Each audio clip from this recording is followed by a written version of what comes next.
Silakan. Assalamualaikum warahmatullahi wabarakatuh.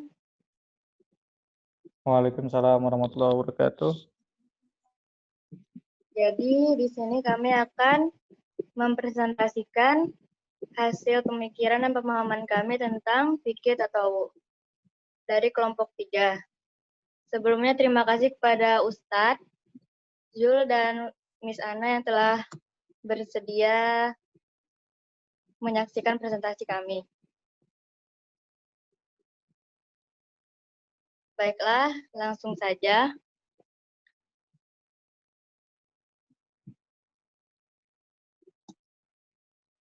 Langsung saja ke definisi tasawuf.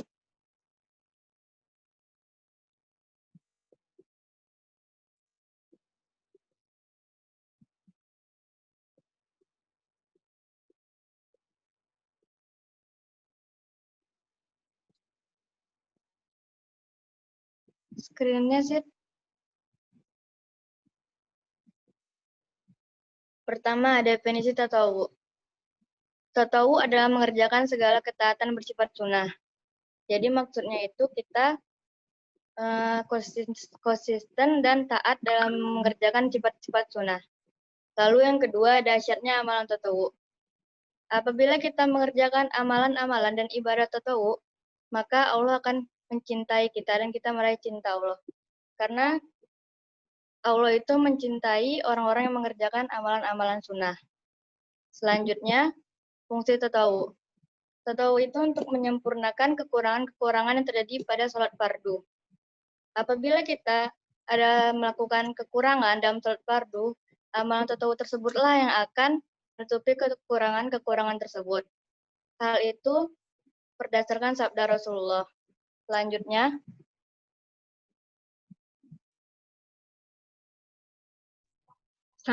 syahada Ustadz, cuman syahadanya tidak ada Ustadz. Mungkin lagi ada urusan. Oh gitu, oke. Dilanjut aja. Setelah syahada siapa? Setelah syahada Angel Ustadz. Sok dilanjut aja. Slide-nya Siti.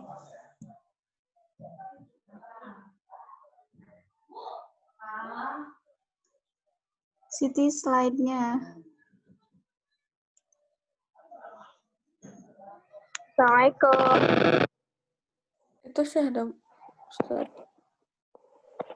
Udah. Nah itu syahada, silakan. Syahada. Dir.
Share screen-nya ada gak, Jo? Ada Siti. Ganti slide.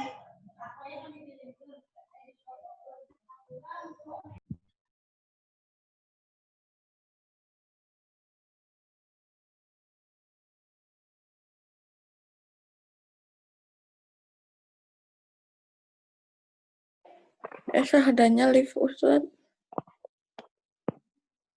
Syahadanya menghilang lagi. Keluar ya kayaknya jaringannya. Oh, jaringannya error kayaknya. Udah ini aja, syahada terakhir nggak apa-apa. Angel. Dahsyatnya sholat sunnah rawatib, menutup kekurangan dalam sholat wajib, dan dibangunkan umat di surga, seperti dalam hadis, barang siapa yang merutinkan sholat sunnah 12 rakaat dalam sehari, maka Allah akan membangunkan sebuah rumah bagi dia di surga. 12 rakaat tersebut adalah 4 rakaat sebelum zuhur, 2 rakaat sesudah zuhur, 2 rakaat sesudah maghrib, 2 rakaat sesudah isya, dan 2 rakaat sebelum subuh. Hadits riwayat Tirmizi.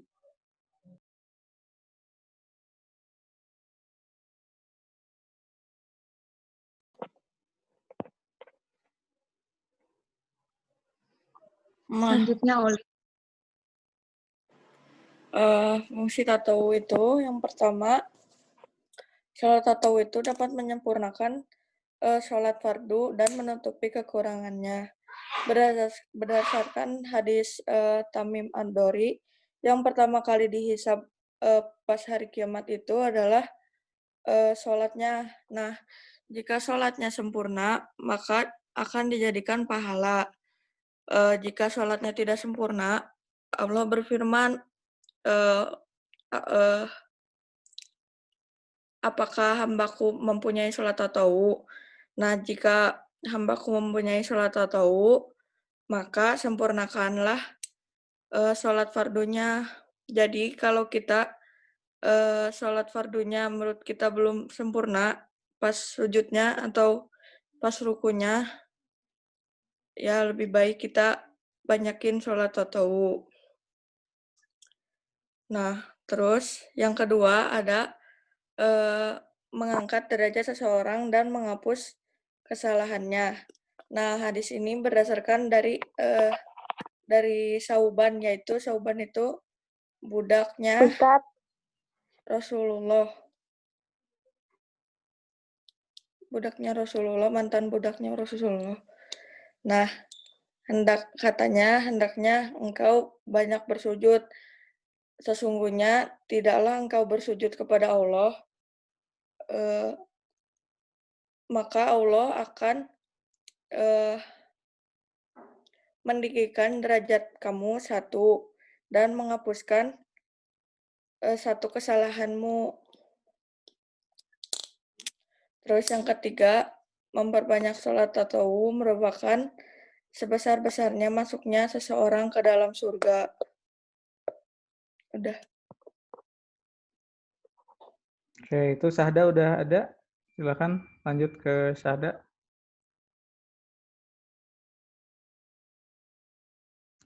Hilang lagi ya? Pas mau presentasi hilang lagi. Ya udah lanjut ke setelah Olin berarti.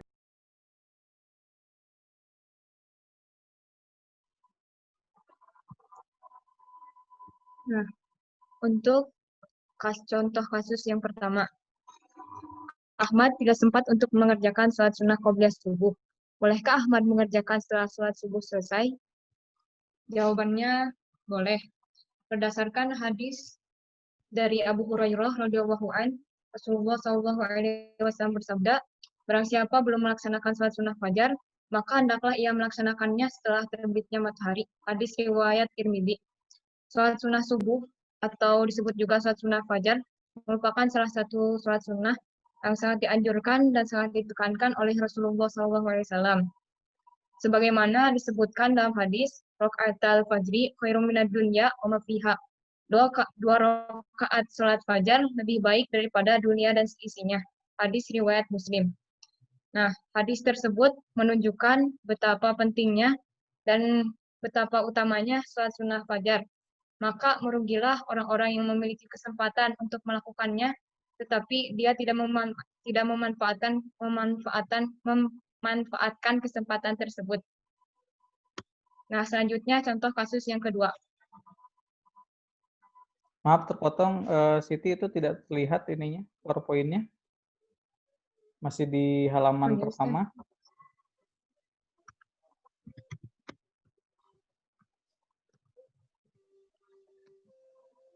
Nggak apa-apa, Sekarang nggak gimana, usah Ustaz?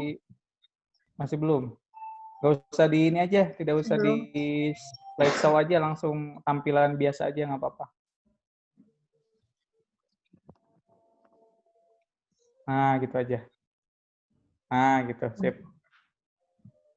Sok, lanjut. Silakan yang selanjutnya. Kasus kedua yaitu Ahmad tidak sempat untuk mengerjakan sholat sunnah qobliyah zuhur dan ba'diyah zuhur. Bolehkah Ahmad mengqodonya? Jawabannya boleh. Berdasarkan hadis dari Ummu Salamah berkata bahwasanya Rasulullah Shallallahu Alaihi Wasallam setelah mengerjakan sholat zuhur diberikan kepadanya harta, lalu duduk, lalu membagikan harta tersebut sampai tiba waktu asar. Kemudian Rasulullah Shallallahu Alaihi Wasallam sholat asar. Setelah sholat asar, beliau sholat 2 rakaat. Kemudian para sahabat bertanya, sholat apakah ini wahai Rasulullah? Beliau menjawab, ini adalah sholat sunnah ba'da zuhur yang sempat aku tinggalkan karena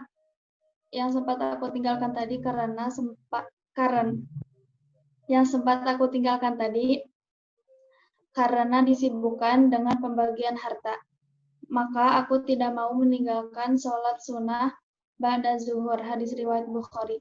Jadi, apabila kita lupa sholat ba'da zuhur ataupun qobliyah zuhur, kita bisa menggantinya atau mengqodonya pada waktu sholat asar, setelah sholat asar gitu. Terima kasih.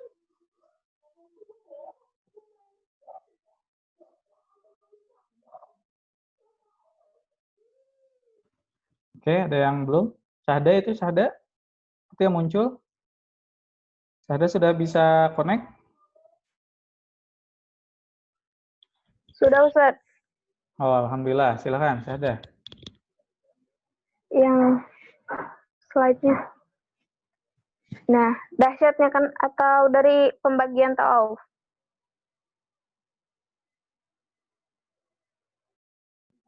Pembagian.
Ya, silakan. Slide mana yang mau dipresentasikan?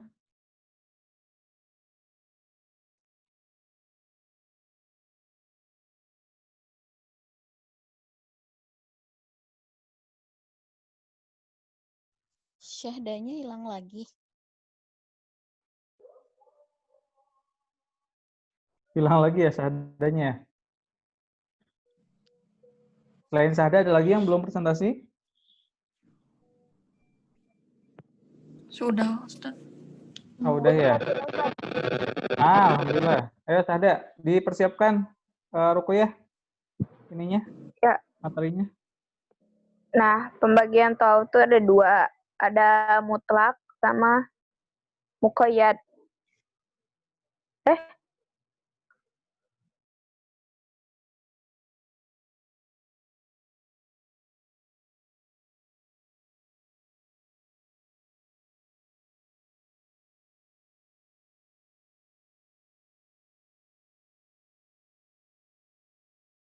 Halo Syahda. Cek. Oke, sepertinya Sada memang jaringannya kurang bagus. Ini aja untuk mempersingkat waktu, nanti tolong sama Rukoya slide-nya yang buat Sahda apa, nanti pakai voice note aja dikirim ke Ustadz ya, penjelasan dari Sahdanya. Jadi Ya, nanti Ustaz. sudah masuk untuk memudahkan. Penting Sahda sudah menjelaskan, kemudian slide-nya silakan dikirimkan. Oke, mungkin itu saja. Nanti komentar singkat, karena waktunya 10 menit lagi menuju zuhur. Komentar singkat mungkin ada dari Ustaz Sadat atau Bu Ana?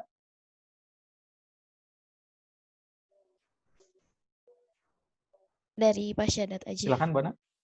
Oh, Pak Sadat. Oke, Anmut mau komentar menuju ke Pak Sadat ya. Silakan, Sadat. Bismillahirrahmanirrahim. Kelompok C ya sekarang. Alhamdulillah sudah bagus ya dari PowerPoint-nya. Sudah benar-benar berbentuk poin di awal-awal. Mungkin penjelasannya saja yang masih butuh explore yang lebih luas lagi gitu. Supaya kita bisa lebih paham sebagai pendengar dari teman-teman semua. Terus juga tadi ada di slide yang apa ya? Yang sekarang ditampilin ya. Ini masih ada tulisan Our Service ya. Jadi mungkin itu bisa diganti ya judulnya, misalkan pembagian tatawu atau judulnya apa gitu ya. Berarti masih ada sedikit kekurangan di PowerPoint-nya, tapi selebihnya insya Allah teman-teman sudah memaparkan kasusnya dengan baik, dan juga mungkin integrasinya, saya belum lihat ya, integrasinya dengan Mapel apa ya?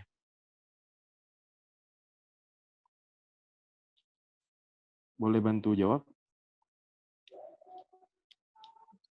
Mungkin dengan hadis, Ustaz. Oh, dengan hadis. Dengan hadis materinya tentang dosa ya? Hawa nafsu. Oh, hawa nafsu ya. Oke. Contohnya yang mana tadi?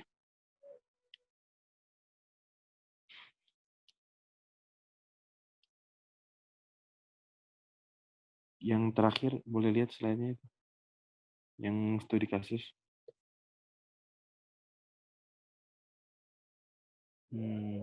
Menurut teman-teman, berhubungan nggak dengan materi hadis?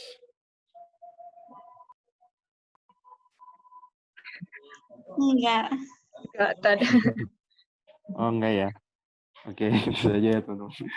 Ustaz, selebihnya insya Allah baik, semoga kedepannya teman-teman bisa belajar dari pengalaman yang sekarang, karena nanti pas di perkuliahan juga teman-teman bakal sering presentasi ya, hampir mungkin di setiap mata kuliah, itu teman-teman akan presentasi. Nah, bisa dilatih dari sekarang supaya terbiasa menguasai audiens, terbiasa menguasai materinya. Silakan dipersiapkan lebih baik lagi ya dari materinya dan juga PowerPoint-nya. Mungkin itu saja Ustadz Zul.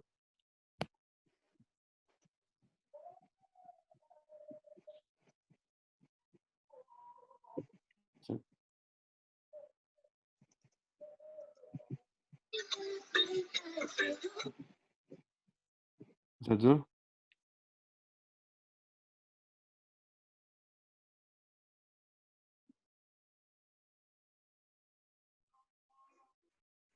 Ya, Ustadz Zulnya mempersilahkan saya.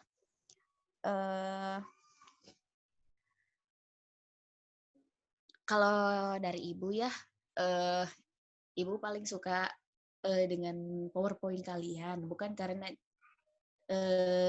desainnya, bukan juga karena template atau apa gitu ya, karena sudah menuangkan PowerPoint yang seharusnya gitu, yang tidak berisikan penuh seluruh materi, tetapi hanya berisi poin-poin, dan penjelasan itu dijelaskan secara lisan oleh presenter sendiri. Begitu, ini yang Ibu maksudkan ya. Mudah-mudahan di presentasi selanjutnya bisa diimprove lagi dan bisa dipertahankan yang sudah baik-baiknya. Selamat ya, kalian sudah menyelesaikan tugas akhir putaran 1 ini. Mudah-mudahan makin semangat untuk putaran selanjutnya. Terima kasih. Wassalamualaikum warahmatullahi wabarakatuh. Waalaikumsalam warahmatullahi Waalaikumsalam. Terima kasih Bu Ana atas masukannya.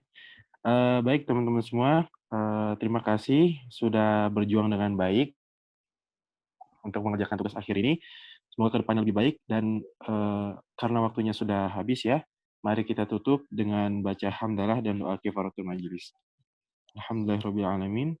Subhanakallahumma bihamdika asyhadu an la ilaha illa anta astaghfiruka wa atubu ilaik. Wassalamualaikum warahmatullahi wabarakatuh. Waalaikumsalam warahmatullahi wabarakatuh.